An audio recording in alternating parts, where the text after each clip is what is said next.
My husband and I moved to China in 2025. We're living here for the year. This isn't the first time that we've lived in China. We also moved to China in 2015. I lived here for 3 years. Brendan lived here for 4 years. One of the questions that we've gotten from people is, what are some of the differences that we've noticed in China in 2015 versus 2025? Here are some of the changes that we've noticed in China. These are just our personal experiences. There's a few factors that would influence our personal experiences. Number one, 我们是外国人. We are both foreigners, so that would obviously influence and impact our view on things. And number two, last time we lived in China, we lived in Guangdong, and now we currently live in Jiangsu province. So we live in completely different provinces, so that would also impact the changes that we've seen. Probably the biggest change that we've noticed is this shift in perspectives, specifically Western perspectives about China. China and Chinese culture has all of a sudden become very trendy in the West. It seems like a lot of people in the West have now realized what a beautiful country China is. When we lived in China in 2015, we didn't know anyone other than our family that had been to China before. Now it's very popular for a lot of Westerners to plan trips in China. The second big change that we've noticed is how popular a lot of Chinese brands have become, both within China and also internationally, like Anta, Li Ning. These companies obviously existed before, but we're noticing they're becoming a lot more popular, especially with youth. Whereas before, a lot of international brands seem to kind of dominate the markets here, like Adidas, Nike. We're seeing a lot more popularity in Chinese brands. And those Western brands that exist in China are now starting to incorporate Chinese fashion and Chinese culture into their designs. Another big change that we've noticed is recycling bins and different types of disposals seem to be regularly available and either on the streets or in front of apartment complexes. There's just a lot more done, it seems, for recycling systems. And we see a lot of young children who make a conscious effort to put things in the correct bin. So they're clearly taught at a young age the different types of recycling and waste.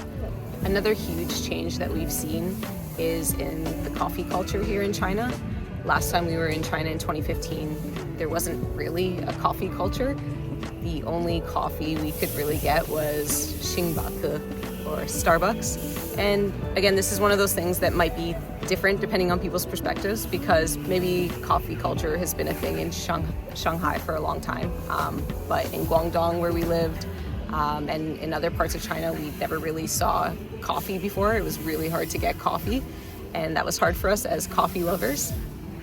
But now there's so much coffee culture in China. There's so many cute cafes. There's so many Chinese brands for coffee. Luckin Coffee is massive. There's Manor Coffee. These are huge Chinese chains.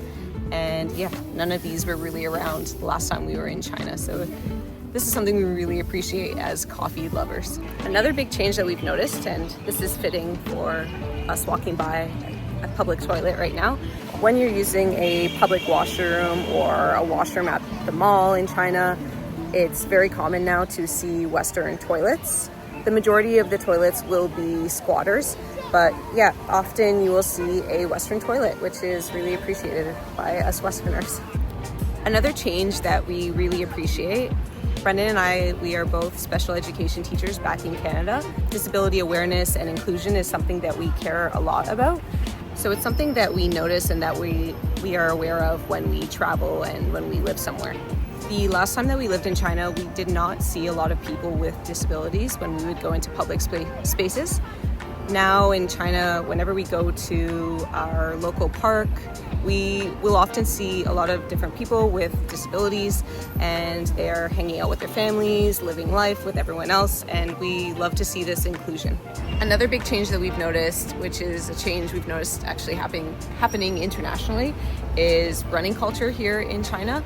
The last time that we were in China in 2015, I remember I would go for a run out on the streets and I would get weird looks for running. Going out for a jog or going out for a run, it didn't really seem like a popular form of exercise the last time we were in China.